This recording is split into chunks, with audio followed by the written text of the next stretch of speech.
It's a vibe I felt all week.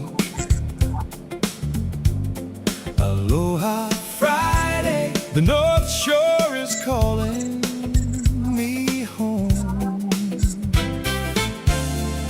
Aloha Friday, Maybe a cocoa head drive. Aloha Friday, When I see the lighthouse and the waves, I know I've arrived. Yes, it's that offshore wind reminding me it's gonna be alright. No clouds in the sky, I just might get by to the end of the week too. Aloha, Friday. mountain trails to the falls, Aloha Friday, music to my ears.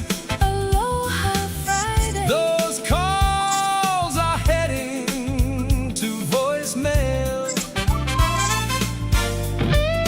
Yes, it's that offshore wind reminding me it's gonna be alright. All right. How's it, everybody? Kamaka Brown here on the Aloha Friday show, and we're so glad you're able to join us. We're going to have good fun. We got smoke eye interference, and the many hoodies are acting up, but that's all right. We're going to do it anyway. Welcome to the Aloha Friday show.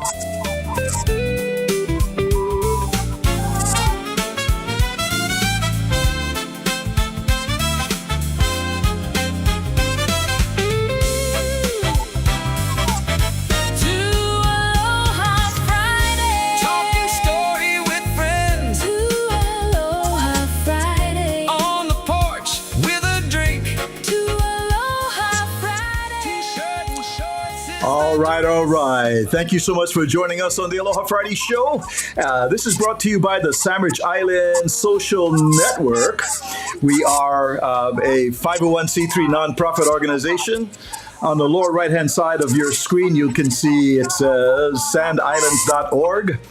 If you would like to learn more about us, you can go to sandislands.org and find out the work that we do in the community. And again, we're acknowledging we got small kind technical issues, but hopefully that won't deter us having a good time today on the Sandwich Island Social Network Aloha Friday podcast. And we are so pleased to have all the way from a very exotic location today, from his hidden lair, someplace in the desert of Las Vegas, is none other than this gentleman right now. Please welcome to the Aloha Friday show, Mr. Frank De Lima. What's up, Frank? Aloha. Welcome. Nice to have you with us. We're having smoke eye many hoonies that are whispering around, and but that's okay. We're going to charge right through the show in spite of that. Frank, I am told, the many hoonies told me a couple of days ago, you had a special occasion. It was 77 years that you've been blessed with. You had a lahana, was your birthday. So from all of us to all of you, happy birthday, Frank. Mahalo. Yes, I had a really good day. Went to Chinese food. My friends took me to Chinese food. And then I came home and I had like ukabillion texts and calls. And so that's how I enjoyed my birthday. Yeah. To hear from all kinds of people. That's the best. Yeah. You know, right now, I don't like when the only thing is a couple of them, they send me birthday card, but they say don't open until birthday, but they send it a month before. So, it drives me crazy, wondering why I have to wait till my birthday. But anyway, so I opened my cards as well. It was a good day, really good day, blessed day. Yes. okay, so some of our friends are already popping in. They want to say hello. Here's Marty Burns. He is saying, Aloha Friday, everybody. That's brother Marty. Good to have Marty with us. And then also we got Laura from San Diego. What's up, Laura? Nice to have you join us. Here is Rosina. She's saying happy birthday. Thank you. Here we have C. Honda. Aloha, Uncle Frank. How's it, Kamaka? These guys all checking in over here. Who else we got? Here is Ku Ipo. Yeah, she's saying Aloha Friday. Then we get the cruise man way up in Palmdale, California. Happy Aloha Friday. Ha'oli lahanau, Uncle Frank. Yes. There's Charles Kupahu. Aloha Friday, uncles. What's up, Charles? And then from the west wing of the Holly over here, aloha from Kate Bennett. So it's a few of the folks just jumping in right now. And if you just joined us, you probably hear a little bit of, on my side, some echoes and some the mini hoonies fooling around, but we're going to charge forward over there. So, Frank, you've done so many of podcasts and you've done video podcasts and interviews, but very few of us know about you growing up in Po'o Valley, Hanabata days, small kid time. You got to tell some stories about Hanabata days in Po'o Valley, Frank. I was born 11:05 at night, St. Francis Hospital. The doctor was Dr. Katsuki. And my mom named Pearl. My dad's name is Frank, Senior, Frank Wilcox Napua Kekau Like De Lima Senior. I'm Junior. I have his name.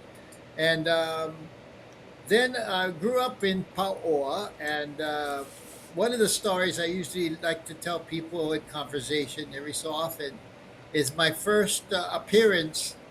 And that was when I was 2 years old. And my family was visiting, like my aunties, and they were downstairs and with dinner and all that. And then my mom put me to bed, but I didn't want to go to sleep, and so they were having fun and laughing downstairs. So I decided to slide down the steps slowly until I was seen. And then I started singing "I Saw Mommy Kissing Santa Claus" at 2 years old. And of course, they loved it. They all listened and they loved it. And after I was done, they gave me a big hand. And then my mother said, "Okay, back to bed." So that was my first experience of performing, I guess. And then I also had a babysitter, Mrs. Lee, Chinese lady. She lived up the street. Now, Pakohana Street, where I live, um, had 16 homes, and there were 8 ethnic groups in those homes. That's a lot for one neighborhood. All purebloods, except for my family. We have my mom is Irish, Scotch, English, Spanish, and Portuguese. My father is Portuguese, Hawaiian, English, and French, and Chinese. But the majority of the blood is Portuguese, Hawaiian, and English. So that's why we have the Wilcox name, Okay. from the Robert Wilcox, and so whatever. Anyway, so I went up to Mrs. Lee's. All my friends, there were 5 of us all together. We called ourselves eventually the Pakohana Street Boys. But we started going to her when we were like 1 year old. And we continued to go to her until we were 4. When we reached 5 years old, then we went to kindergarten at Paoa Elementary School. And after school, we would go over to her place and continued to go over to her place after school, even though I went to Cathedral Grade School in Nu'uanu, and the rest of the boys continued to go to Paoa Elementary. But we'd gather there because the newspaper boys would fold papers. I wasn't one of them, but I would help them fold the papers. And Mrs. Lee spoke with her aunt. Every day her aunt came over from when I was 1 to 5 years old. She would come over and help Mrs. Lee make lunch for us 5 boys. But they would talk in Chinese. And so I'm over there in the garage, playing with the toys and so forth, hearing this every day. I would hear it, and one day Mrs. Lee lived to be 100. But Wow. um, when I started to visit her was after every year I came home from college and high school, college, and graduate school. I would go over and say hi to her. Um, Chinese New Year. And so I did that all the way till she reached 100 years old. And she used to tell me stories about me. And one of them was one day I stood up and I started to talk Chinese to her and her heart. 我知道一十不不大個同我講, yeah, I just was, it was gibberish. But Mrs. Lee told me that it sounded so good, even though it didn't make sense. I had the intonations and everything. So my brain was already into, registering all of that and keeping it. All the different ethnic, all my friends' grandparents, they all spoke in their native tongue and they spoke heavy pidgin. And we would spend time at each other's houses. So when I went to my Japanese friend's house, the grandma especially of one of my friends, she had a wooden stove outside, and that's where they cooked their meals. So I would hang out with her, and watch what she did and ask her millions of questions. I learned a lot about the Japanese cooking, the vegetables, the everything, and also I picked up words, Japanese words, and that I kept in my brain. It just stayed there, not knowing that one day I would need all of that. So we used to play football on the street, play ball, something on the street. We never went up to the park that much. We just, when after we're done with our homework, we had only a little bit time, so we just played on the street. But Tata used to, the Filipino man across the street, he would blow the whistle, and we'd all go over because he had goodies for us. Because he Oh. used to make these Filipino desserts. Every time I would ask him, what is the name of the dessert, how you make it. In fact, I used to ask him what's the name of the plants in his yard, and so forth. And I had a big, big vocabulary of Filipino words. And yeah, it's just amazing how I just collected all of that and retained all of it. Yeah. And then there's a Korean lady down the street. And because we played ball on the street, football, and I was always a receiver, um, she told us to please play up the street. While we were little, she moved us up the street, but we got bigger, and the ball would be thrown further, and I ended up by her yard, which was down the street, and she had a nice garden. Well, the football went into her yard. I missed the pass. So I crawled into her, close to her yard, and looking for her to see if she was around. She wasn't. So I got the football, I picked it up, and I heard, "천만이요 학침이다! 천만이야 마합니다." Oh, me! I thought one mongoose was in the plant. But anyway, because when you corner mongoose, they make that sound, right? So, so I learned a lot about all the different cultures, and there was, of course, the fire chief lived on our street too, across the street. His name was Harold A. Smith, and he, became my grandpa because my grandma and grandpa lived on Maui, but grandma died at 50 years old, and grandpa, I never did meet him either.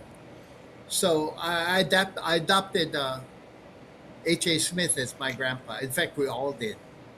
And I learned a lot from, he was from Nantucket.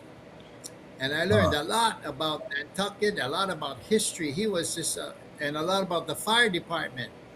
And, and until today, I always respect all firefighters, all first responders, everybody because of Grandpa. He taught me so much, and I saw him have to rush to dangerous situations.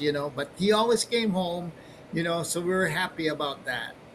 Um, so that was Pakuhana Street. Then next door was a Japanese couple as well. When they were older, and they used to listen to a radio station called Radio Koho, Ah, Koho, K Koho O H Radio O K O H O in in Honolulu. I heard Honolulu. that. I heard that every day, because when I was really little, um, on the weekends when I wasn't at Mrs. Lee's or after I came home, Mama came home and I was playing in the patio, I would hear that radio station because they played it really loud. They were old, yeah, so hard hearing, and I would hear that jingle. I would also hear the disc jockey, introducing songs, and people would call up like now we have this podcast. Well, they would call up on the radio station and talk all in Japanese. And so I started to imitate Japanese without knowing it. Just like Chinese. So, and the Filipino was the only one that I learned real words. That was the first language that I actually learned real words. But the others, of course, the Japanese, you got hai and arigato and all of those. Yeah, you learn those. But I could rattle off in Japanese. You know, 皆さんはこれが頭つしでございますからね。これも本でございますから。あとそれですね。That song doesn't make sense. But that's what I used to do when I played my toys, growing up. Wow. And my mom would tell me that. So yeah, that's the beginnings. That was stuff that I retained and never thought that I would need it later on in my career. Yeah, Um, yeah. and So, then Frank, moving on. let me just jump in just for a second here because we have lots of friends that are loading up over here that want to say hello. We got Charles Kupahu. I think we said he said aloha to the uncles over here. So nice to have. There's Pualalia, aloha kakayaka, and also let me see. There's Carly. She's saying, "Nice to see you, Frank and Kamaka." There's all the way. Those Italians are in the house. They're from Italy. Let me see who else. There's C Honda says, "Frank, you are still hilarious."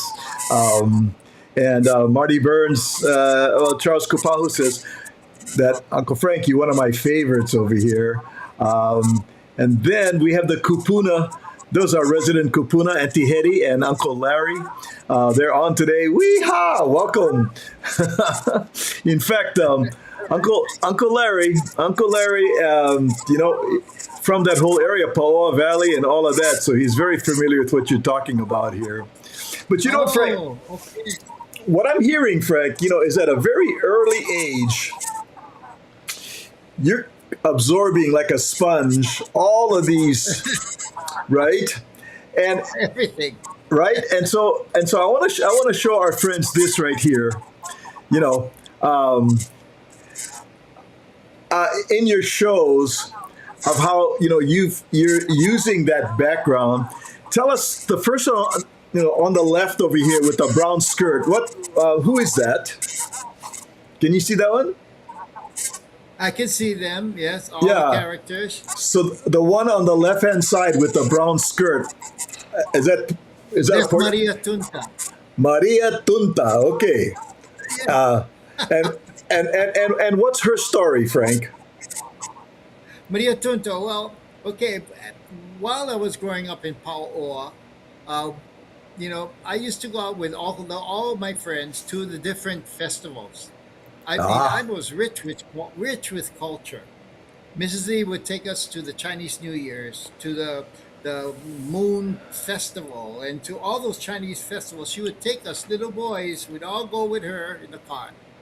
Also, I would go to the Korean festival because Mrs. Kim's grandson was part of our group, and of course the Bon Dance, and also the Filipino Fiesta. Okay, but I also belonged to the our family belonged to the Punch Bowl Holy Ghost, which was right there on the slopes of Punch Bowl and overlooked Paoa Valley. So our family used to go to the festas, to the different festivals, the seven dominguez, and so I learned Portuguese dance, and I learned all about Portuguese culture, foods, and so forth. Yeah. My mom used to cook, malasada and gachi soup, and I also, like a sponge, would watch the Portuguese ladies and how they talked and how they their motions, their hand motions, their expressions on their face, and that never went away.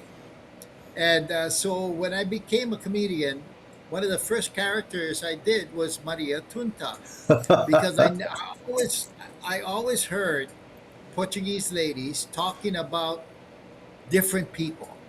And they would say she was a Maria Tunta. She was a Maria Tunta. Every so often in conversation, and I was just sitting there listening to this, and never knew what Maria Tunta meant. Well, eventually I learned what it meant, but at the time when I was a young boy, and so when I became a comedian, I combined about three or four different women that I knew in the past, and I put them into one lady, Maria Tunta. And she was very, very flamboyant, very expressive.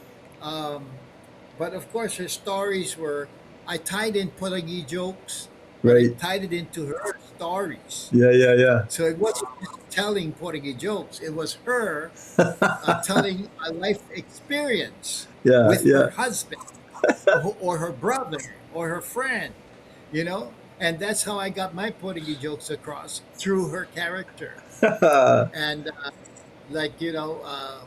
I married, she visited her sister. So this is Maria Tunta now. So, you know, I went visit my sister, um, and she lived in Macau, Maui. And so I went go visit her, and she had big place and big yard like one pasta. And next to her yard was another Portuguese family with big pasture. And so I went out into the backyard, and I saw the man of the house, the next door neighbor, Portuguese man, and he was in a boat in the middle of the pasture. Okay, no more water, and he's rowing in the boat, and he keep rowing and rowing and rowing. So I looked over, and I got so upset. I told him, I said, you know, it's Portuguese like you that make us Portuguese look stupid. If I could swim, I go over there, slap your head. Ah. So that was her Right. telling the Portuguese joke about this baboons rowing with no more water. No more water. And Here's so at any rate, that's the Rob. kind of character. That's your character, Portuguese. Here's brother Robert Agnew. He goes, I never know you have Portuguese on your Aloha Friday show. Well, yes, we do. Here's someone else who's jumping Yeah. in. This is Bill Nahalea, all the way from Washington State. There's brother Bill, and he's checking in with us. How's it, Bill? Big aloha to you and Sister Gloria for checking in. Here's Auntie Hetty. She says, Maria Tunta was always in Mrs. Chavez, our neighborhood vocabulary. It kind of meant a flashy broad. Yeah. Maria Tunta. Yeah, she heard it too then. Of Yeah. course, yes. Let, Anybody that would hang out with Portuguese people, yeah.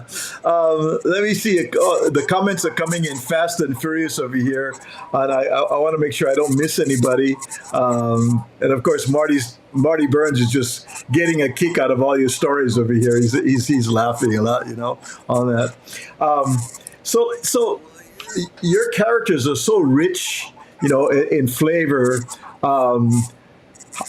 This one right here is obviously a Chinese gentleman. Tell us about this character right here, Frank. His name is, he's a Chinese impersonator. His name is Fooling You.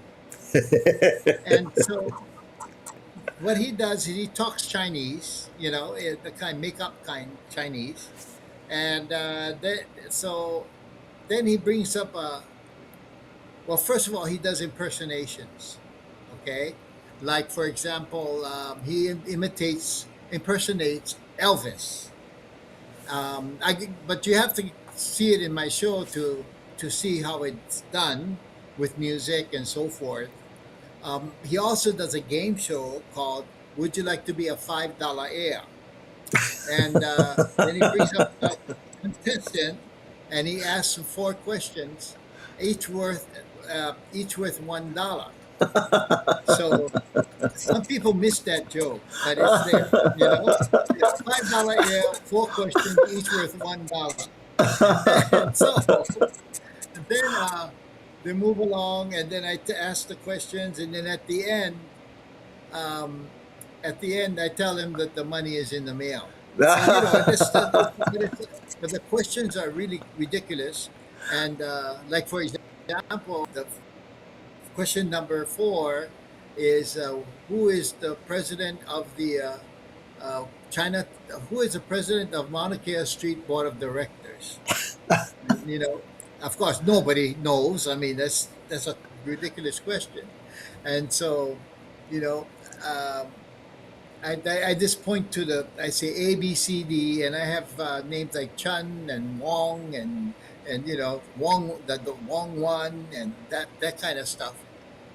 So that character is all that is very popular character in my show. I mean, Yeah.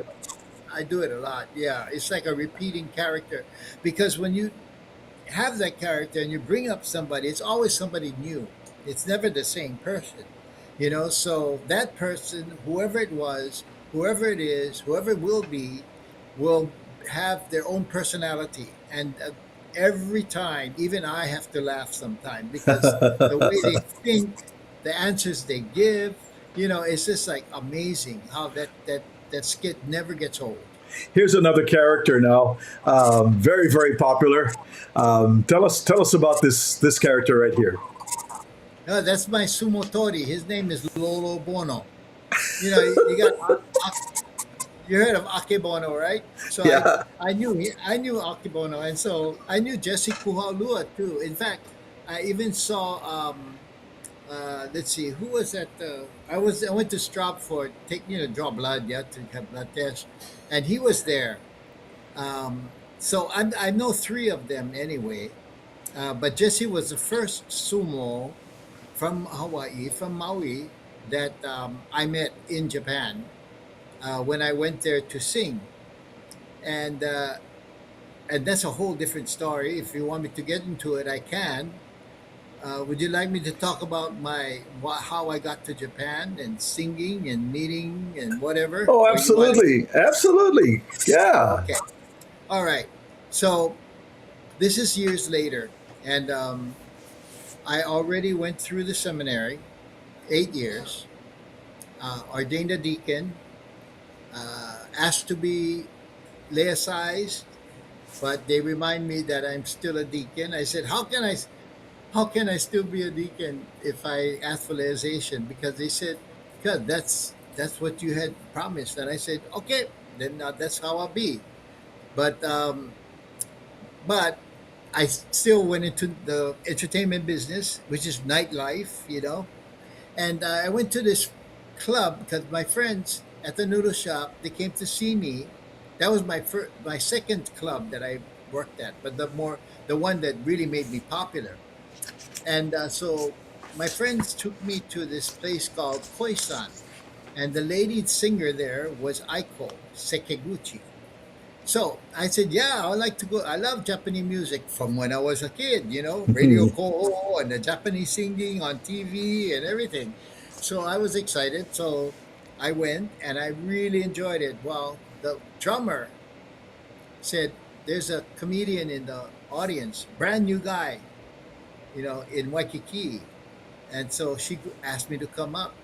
So I went up and I did my nani wabushi wasashi no, and did my whole silliness on that whole skit that I had developed from when I was a little boy. And she loved it. And she said, you got Ajinomoto in your voice. She said, you can sing Japanese. I know you can. So I'm going to be your sensei. Would you like me to teach you? And I said, I'm really busy 7 days a week. I do, schools in the mornings, and then I do work in the evenings and on weekends. And she said, we'll squeeze you in. Okay, one song a year. I said, okay. So I did one song a year. I learned it. And well, eventually she said, I want you to go to Japan and do a duet with Atsumi Jiro. And his big hit was Yume Oizake.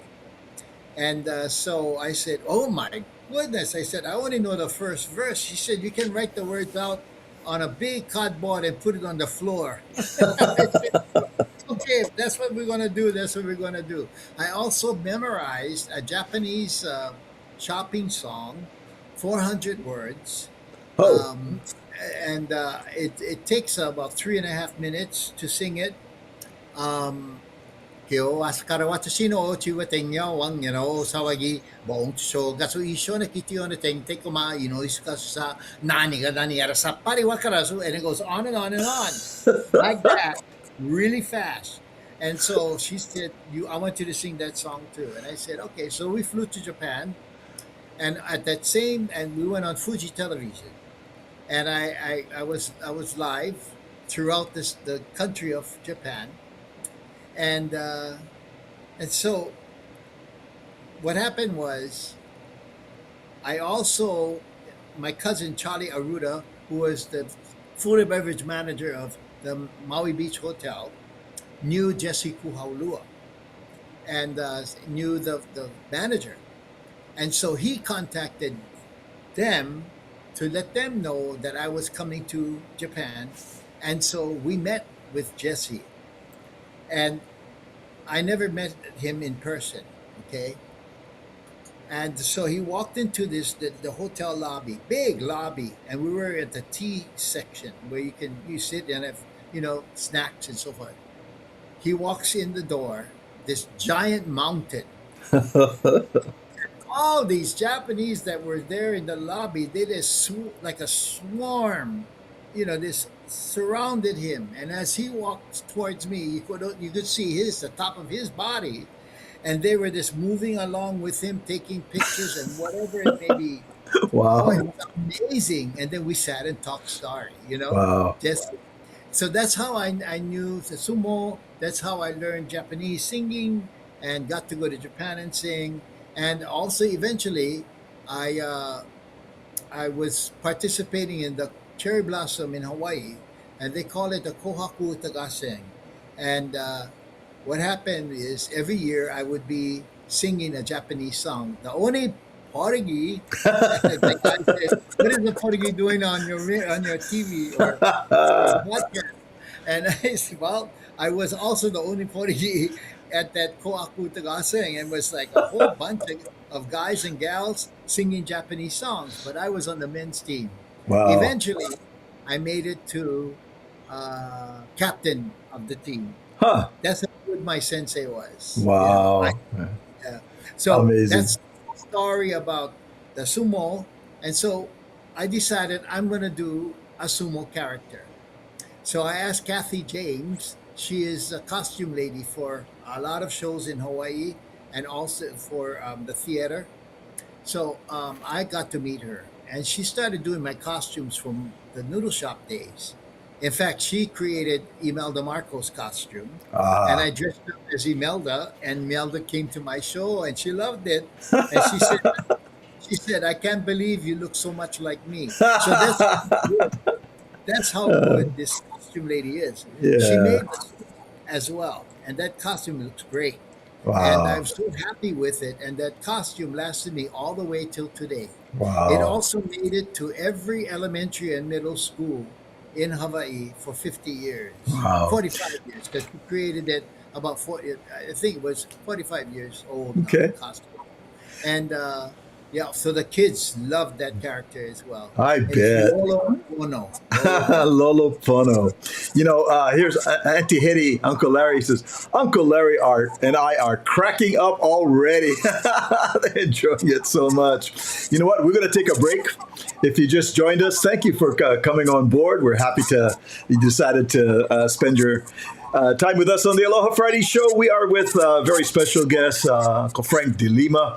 And we're going to take a little pause and we'll be right back because we want to talk not only about your student enrichment program that you launched many years ago, but also now living in Vegas, what life is like living in Vegas.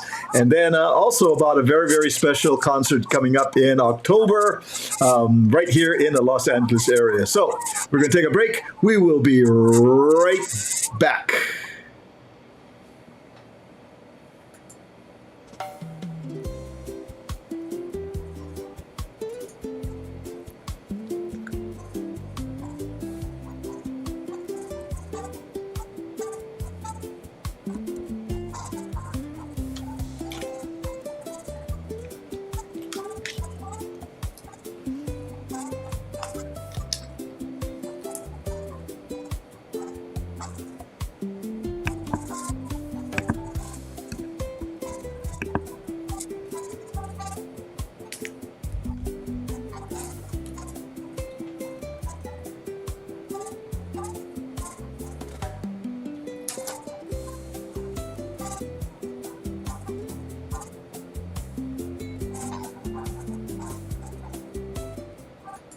A legendary comedian in Hawaii just did what a lot of people from Hawaii do, moved to Las Vegas. He filled up showrooms on the islands for decades, and Sam Boyd asked him to perform at the California Hotel from the 80s to 2010. He also spent 50 years performing for Hawaii school children for free.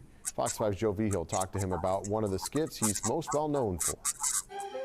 Aloha, may I help you? Howard Higa had the cab company, and he called my office and asked if I could dress up in a mumu'u or a Hawaiian dress, you know, and a wig and lipstick. Do you want to put all that on? And we call it tutu instead of grandma in Hawaii. Would you be so kind as to call the cab? Certainly. For whom? For Tutu. Tutu. Tutu. And the number for the cab was 422-2222. It's really very simple. 422-2222. And I said, yeah, you know, I'd love to. How much you got? I'll dress up as anything. He said, okay, $250. I said, well, I'll go for it. Well, that commercial became so well known around Hawaii and synonymous with Frank De Lima's name. If you need a cab, you call. Very good. When De Lima wasn't on stage, he spent more than 50 years visiting Hawaii public and private schools. For 20 of those years, he traveled between islands, visiting sometimes 3 schools a day, all funded by himself. What helped grab the kids' attention? 422, every kid in the state, private, public, whatever school they went to, watched TV, right? And they saw the commercial. And so when I walk into the assembly, all I'd say is, what's the number? And the whole assembly would, you know, yell 422-2222. And I would have their attention from that point on for a half hour. De Lima is still doing shows here in Las Vegas. His next show will celebrate his 77th birthday in July. Very good. Okay. Now, all you have to do is assist me. Okay? All right. First of all, what is your name? Maka. Maka. I'll give you a Chinese name. You know what Chinese name? Okay, Wing Fat. That's your name. Wing Fat. All right. Now, Wing Fat, first of all, you have to stand this side. Because this is the only way I can do the tour. All right. So, now we're going to start from the very beginning, the presentation of the lei.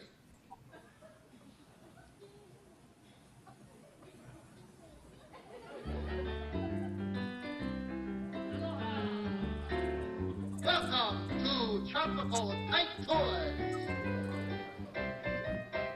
Ladies and gentlemen, we're now going to get into the trolley. So, get in the trolley. Okay. Ring the bell.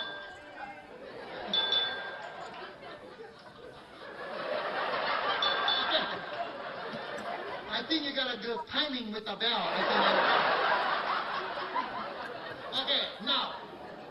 Okay, our first stop is we're gonna go to, let's see, blow hole. Okay, blow hole. So here we go, blow hole.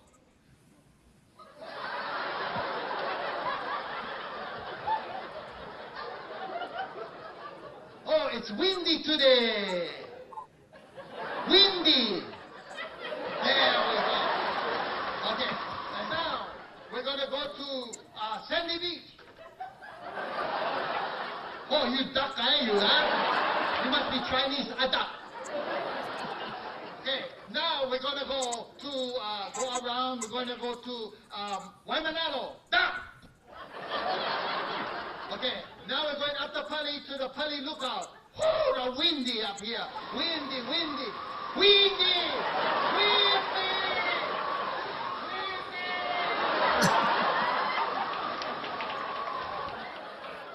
Okay. And now, we're going to go back down the Pali. And we're going to go to Pearl Harbor. Okay, now we're going to go on to Jermaine's Luau. Okay, first of all, we'd like to have you blow the conch shell. The other way. No, better not. You better fake it because somebody else went blow them yesterday. Use your.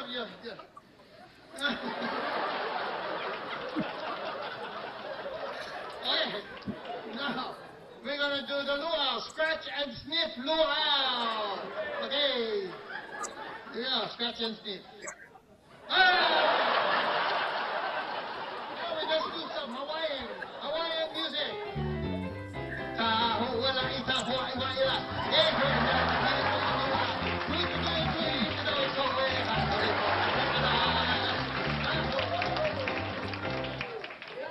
Tahitian, here we go.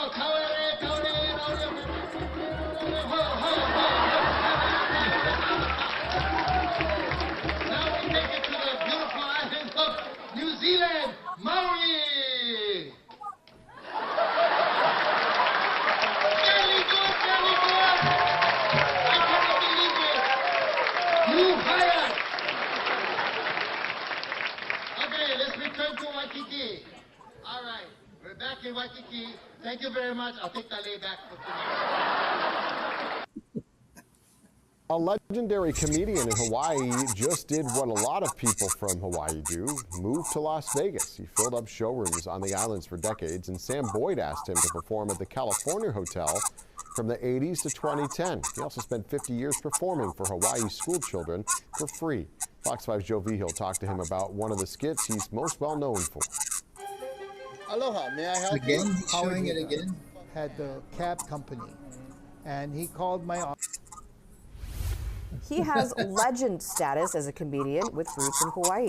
Fox 5 sat down with Frank De Lima at a Las Vegas hotel and casino that's very popular with Hawaiian visitors, and Joe Vigil's here to explain why interviewing Frank was no easy task, Joe. Yeah, indeed, it was tough to get through the interview at the California Hotel and Casino because so many people recognized Frank and they wanted to stop and say hi. Well, you might not know Frank De Lima. Frank the man. He's Yeah. the man. How do you know him? He's a great man from Hawaii. Yeah. Great man. But a ton of people in Vegas do. How does it make you feel, this gentleman knowing awesome. Of course, I feel really good about it. He's famous all over Hawaii. Who doesn't know you, Frank? It was like Elvis was in the building at the California Hotel, or the Cal, as many people know it, where we interviewed Frank De Lima. Frank De Lima. We ran into people who remember Frank from way back in Hawaii when he did his Kenny Rogers bit. She said, I'm fed up to here.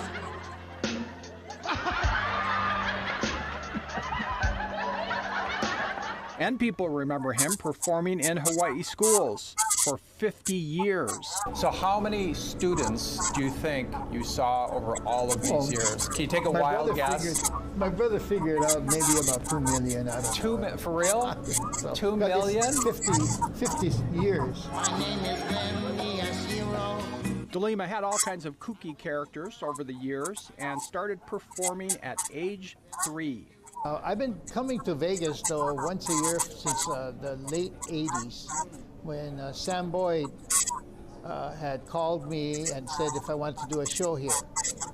And so I told him, of course, I was just getting started in my career. He performed at the Cal too. In fact, De Lima, like thousands of others from Hawaii, made the move to Las Vegas. He stays active here by still doing some shows and Hawaii school class reunions. So Frank is still in the building. He's always so entertaining. Still drawing crowds and fans. What do you think about seeing Frank right here? Well, I'm glad he's still alive. And making people laugh. Still alive, don't worry about that. And by the way, for 20 years, Frank paid for his own travel around the islands to visit all of those students. Funny guy and very giving as well. Tom, back to you. There we are. Thankfully, he's still around. Joe, thank you. Frank recently performed at a Mother's Day show at the Beach House here in Las Vegas. His next show, celebrating his 77th birthday, will be held at the Beach House in July. My goodness. Boy, did you. That's right. There's all kinds of good stuff, huh? Oh, my gosh. I cannot hear you, Kamaka. Yeah.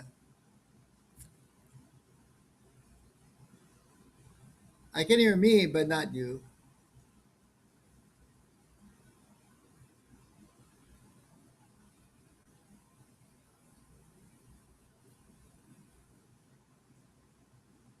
Not yet. Are we back? Are we back? Yes. I think we're back. Oh, the many hoodies always working. No, but I was laughing because then she said, well, it's good to know he's still living or he's still alive.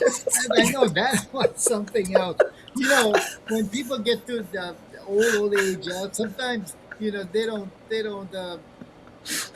just say what they don't, what they call that filter. Even me, no more filter already. I gotta be careful. Here's our good friend Rosie. She has a question. She goes, you have the reputation of keeping comedy clean. What were some of the challenges you faced over the years to stay on this path, and how did you overcome them? Good question, Rosie. Thank you. Well, my mom brought us up, and no swearing in the house, no bad words. And I hung around with, all my friends, right? On the street and up the park, and then, so, they would have F-bombs and whatever they said.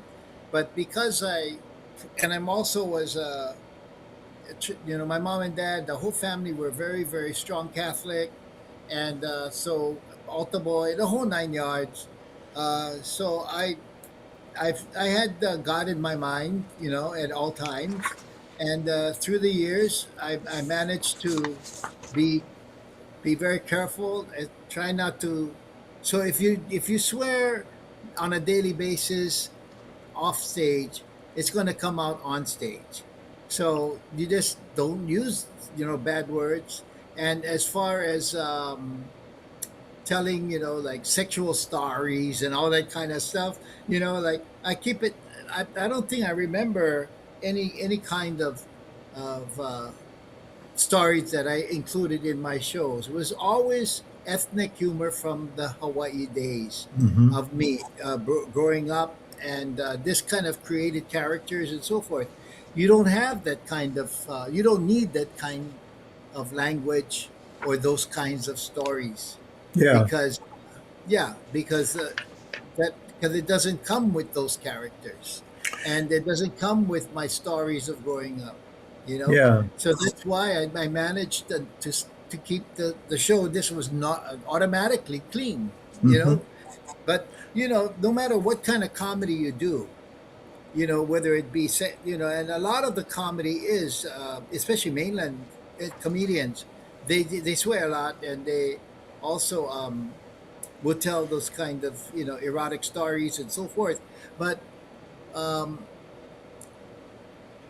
what I was going to say now, I think for me, you make a list of all the types of comedy that ever was done, from slapstick to bad kind story, to erotic stuff, or swearing, or whatever it be. They all have categories, and if you pass it out to a bunch of people, I don't know how many, you come back with the results.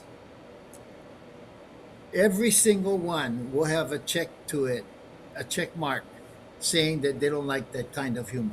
Yeah. So, because that's the way comedy is. Mhm. And so, unfortunately, I was brought up a as a young boy, and throughout my life, and the seminary and so forth, where I didn't need to include that into my shows. Yeah. But ethnic humor is from, if you're not from Hawaii and you never grew, you didn't grow up in Hawaii, then that's also frowned upon. It's just like I'm swearing, because yeah, because people don't understand, yeah, where the roots are. And there were some people that didn't like my humor when I was, as a comedian in Hawaii. Some Portuguese didn't like the word Portuguese. But you deal with it. You just let them know that Portuguese is actually a pidgin English word. That the plantation days, they used to, the neighbors that spoke heavy pidgin in my neighborhood as a kid growing up would use that word, you Yeah. know, because that's part of pidgin. Just like too much pilikia, too much hana, that's how they talk. Yeah. That's Hawaiian, but the Japanese, you know, Here they we say, have hey, folks. yeah, they say, "Hey, Portuguese boy, come, Portuguese boy." And I say, "Okay, here, have some miso soup." That's how it Here's was. here's Stan Toshiro. He goes, I think it takes high intelligence to be funny and be clean. I like that. Here's a friend of ours dropping in. Andy, There's Andy. He wow, goes, how's it, guys? Enjoy the show. He says, and playing your breaks at the noodle shop showed me the value of being clean. There he yes, you know is. what? Augie and Andy and myself, all three of us, you know, they were brought up in the same kind of situation. I think, that because I worked with them for years, and I never heard anything, of whatever you call it. Yeah. Anyway, Andy, thank you for tuning in. Andy came to my show at the Noodle Shop when I first started. We were just doing Hawaiian music and comedy in between the Hawaiian songs. I learned a lot of Hawaiian songs when I was in the seminary, and and I had a Hawaiian falsetto. Now I don't. I can't sing falsetto anymore. Too bad. But the voice, too much yelling, I think, too much talking. And so no more falsetto. Akaka Falls and Kalamaula, I did all of that. But anyway, Andy came to the show one day and he asked if he could do my breaks. And I said, yeah, why not? Millie was there, my manager. And so we agreed that he could do. And so that's where I don't know if he started at the noodle shop. I think there was another place, Andy. I'm not sure where it was that it was on University Avenue and King Street. What's that corner place of a Was pub? that Kojak's? I think it was Kojak's. Wait, no, was after. He was Oh, it a was after noodle shop Kojak's. first. Yeah, Okay. there was a blue water or something like that. Anyway, Yeah. I'm not sure, Andy, but whatever. Yeah, so either I was the first place, or he was the first.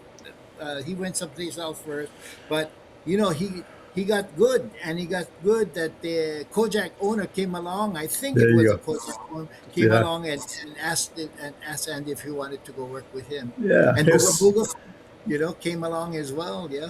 So here's C. Honda. She says, we appreciate your humor from way back. For us, it was the noodle house, the noodle shop. Yeah, yeah, yeah, yeah.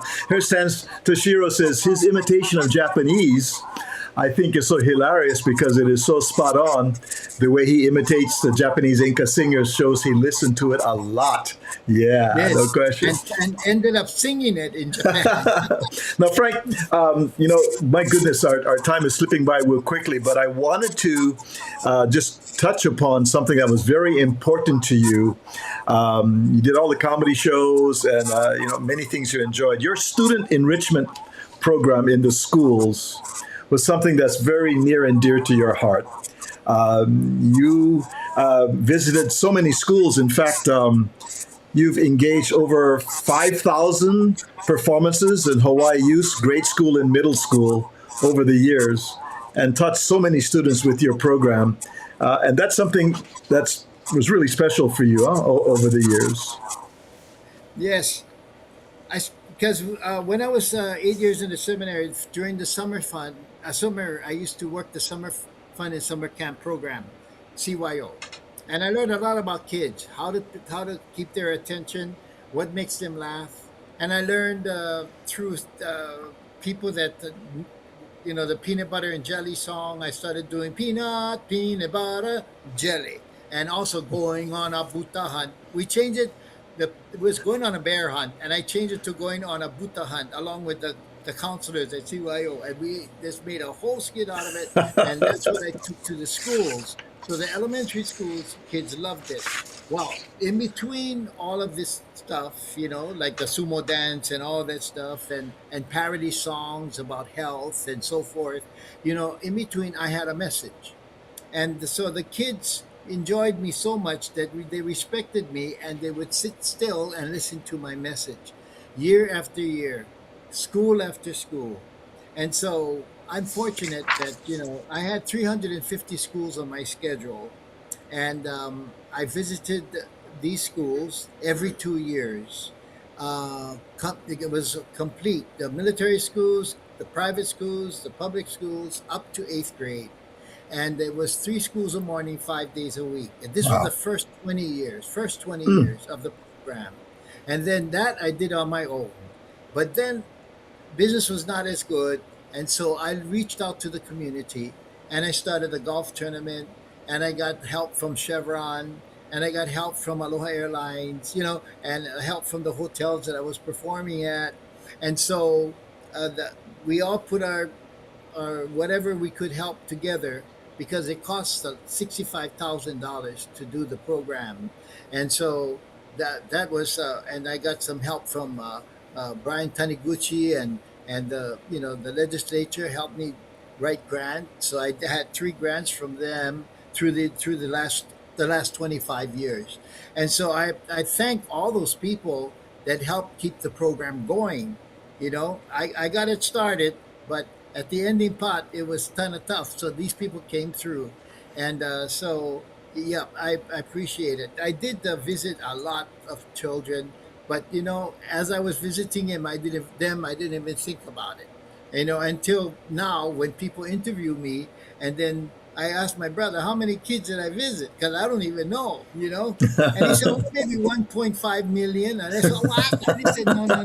I said, well, maybe every year, if you just stack them up, these kids go from kindergarten to 8th grade. I see them 5 times. Yeah. Okay? So you can, whatever math you want, it was a lot of kids. And now I see them up here in Vegas. They're all over. Because Vegas has about 60,000 people from Hawaii, I think. That's so many.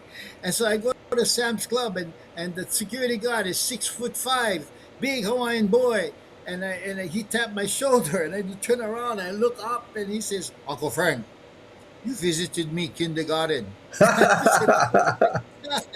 the cashiers, hospital people, doctor people. Yeah. Anyway. Here's so Andy. Here's Andy. He's saying, I was driving with Frank through Honolulu when we hit a red light, and some construction workers spotted Frank and started singing peanut butter. Yes.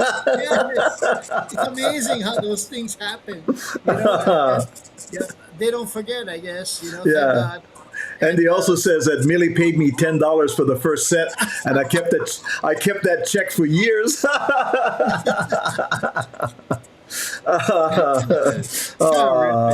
that's really So Andy, nice. Augie, and I are going to be doing a show in Hawaii, November 20th at the Hawaii Theater. Yeah, Nice, November nice, 20th. nice, Yeah. nice. Well, I see you've also been visiting senior residences and retirement homes, which was a new Yes. agenda with Hawaii's Kupuna, and you visited many before you left. right. And of course, about a year ago, you retired. You moved to Las Vegas, and Yes. you've been there in Las Vegas since then. And we're very excited about having you come to the Los Angeles area as well Yes. very soon. In fact, we've been putting together a show, and we're going to be calling it Jurassic Uncles. That's going to be Frank De Lima and Kamaka Brown, the Jurassic Uncles. That show is in the planning. And for our friends, make a note, October 24th. Yeah. October 24th. It's going to be in Gardena. And there's going to be more information coming out very soon about that show. So look for that logo, Jurassic Uncles, Frank De Lima and Kamaka Brown, coming to Gardena, California in Los Angeles County. So we look forward to that. That's terrific. You know, and if anybody get class reunions, contact me. Yeah. Okay, class reunions. Okay, It's called the California Hotel. That's all. I got to tell you, if you have a class reunion and it's not in Las Vegas and it's not at the California Hotel, it's not a class reunion. Okay? It's only official. It's only official if it's at the Cal and you have Frank De Lima there, you know? And Yes, yeah. thank you, yes. And who knows? You might have Kamaka Brown tagging along. You never know. You never know. Oh my goodness. Frank, thanks so much for being with us on the Aloha Friday show. I'm so happy to be part of the show, and it's so nice to see that there's so many Hawaii people that are watching. I don't know where they all live, but they must all live mainland. you They're know? all here. here. They're all here. I want to give a special shout out to some wonderful tech support, and that's Jody Kono. Jody Kono, our good friend, who is lurking in the back. There, make a shaka, Jody. Let me see you shaka sign. Oh, Bonnie, what should I do? Oh, there's. You gotta put them higher. I gotta put him higher. There's Jody. Oh, Jody was so sweet. Jody lives in Vegas, and she came over to Frank's place and was our tech support. Thank you, Jody. That is so special for you to do that. So mahalo everybody for dropping into the Aloha Friday show. We love you guys, and we will see you next time on the Aloha Friday show. So for now, we're gonna say ahui ho until next time on the Aloha Friday show. Wee-hee!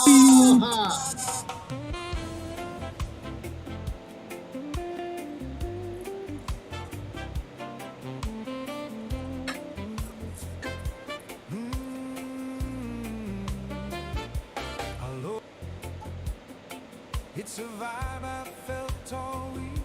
Aloha Friday. The North Shore is calling me home. Aloha Friday. Maybe a East Side drive. Aloha Friday. When I see the lighthouse and the waves, I know I've arrived. Yes, is that offshore wind reminding me it's gonna be alright. No clouds in the sky, I just might get by.